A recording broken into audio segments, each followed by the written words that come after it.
You get paid. $1,000 lands in your account. Your heart jumps a little. You feel rich. For about 6 hours. Then you check your phone. Rent is due. Groceries.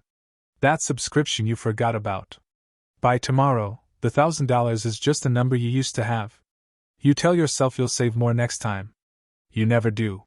And here's the strange part. This isn't about bad math. It's not about spending too much on coffee. Something else is going on. Something happening inside your brain, without your permission. And once you see it, you can't unsee it. Here's the truth. $1,000 was never really about the number. It was about a feeling. And feelings don't stay still. They move. They adjust. They reset over and over, no matter how much money passes through your hands. Scientists have a name for this. It's called the hedonic treadmill. Simple idea. You get something good. You feel great. Then your brain quietly gets used to it. The good feeling fades. You need something a little bigger, just to feel normal again. Think of a treadmill at the gym. You walk faster and faster. But you never actually go anywhere. That's your brain, with money. Running in place. Your brain didn't design this to punish you. It's actually protecting you. Imagine if every good thing stayed thrilling forever. You'd never chase anything new.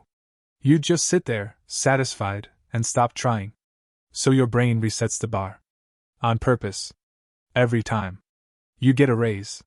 Amazing for about 2 weeks. Then your new salary just becomes your salary. Normal. Boring. You get used to it, the same way you got used to your old one. This is why lottery winners, after the excitement fades, often end up feeling about as happy as they did before they won. Not because the money didn't help, but because their brain moved the goalposts. But hedonic adaptation is only half the story. There's a second force working against you. It's called your reference point. Here's what that means. You don't judge money by the number. You judge it by comparison. Compared to last month. Compared to your coworker. Compared to what you had growing up. $1,000 feels huge to a teenager with a part-time job. The same $1,000 feels like nothing to someone managing rent, a car payment, and a phone bill. Same number. Completely different feeling. Because the number was never the point. The comparison was. Your brain isn't asking, is this a lot of money? It's asking, is this more than what I'm used to? That single shift changes everything. Now here's where it gets a little sneaky. As your income goes up, your reference point quietly goes up with it. This has a name too. Lifestyle inflation. You start small.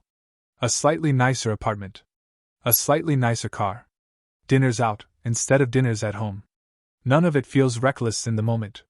Each step feels reasonable. But your baseline moves every single time. The version of enough from 2 years ago disappears. It gets replaced by a new enough. A little more expensive than before. So you can earn more, spend more, and somehow still feel exactly as stretched as you did back when you earned half as much. It's not a coincidence. It's the system working exactly how it's built to work. Researchers have actually tracked this pattern for decades. One well-known finding is called the Easterlin Paradox, named after the economist who noticed it. Here's the strange part. As entire countries got richer over time, average happiness didn't rise nearly as much as you'd expect. People had more money. More stuff.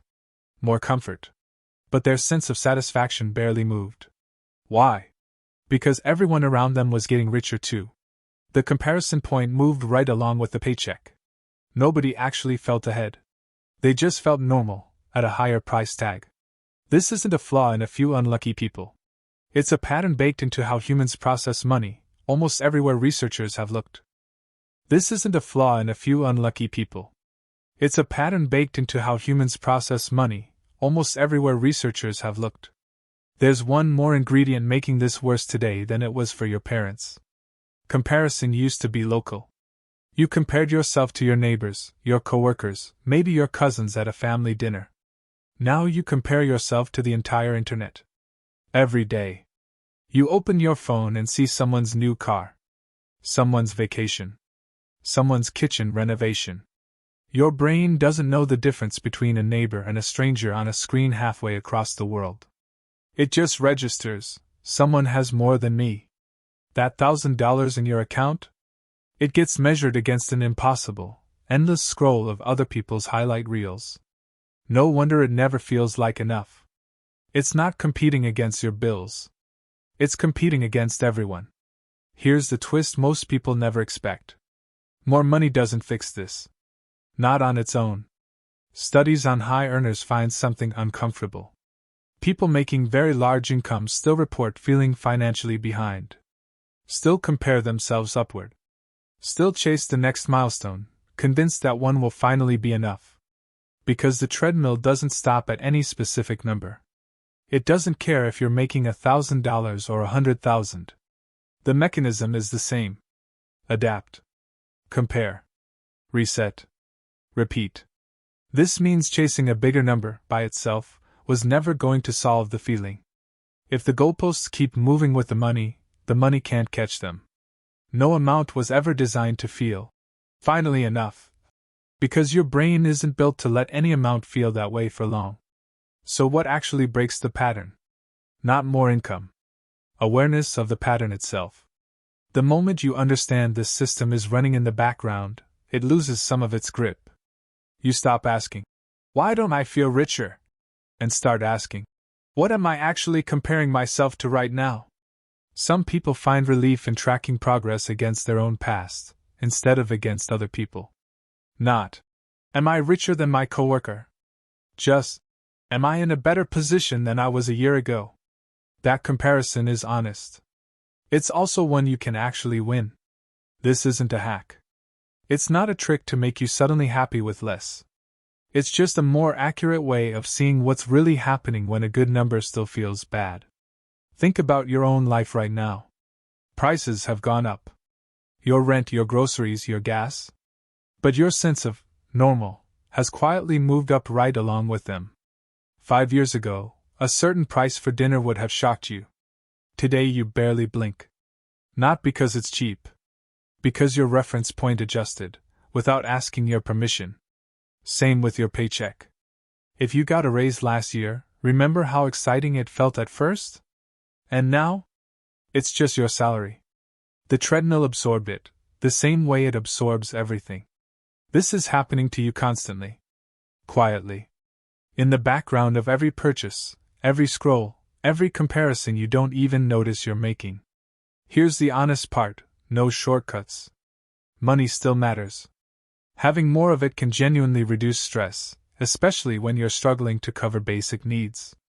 This isn't about pretending money doesn't matter. It's about understanding why the feeling of enough keeps sliding out of reach, even when the numbers improve. The problem was never really the $1,000.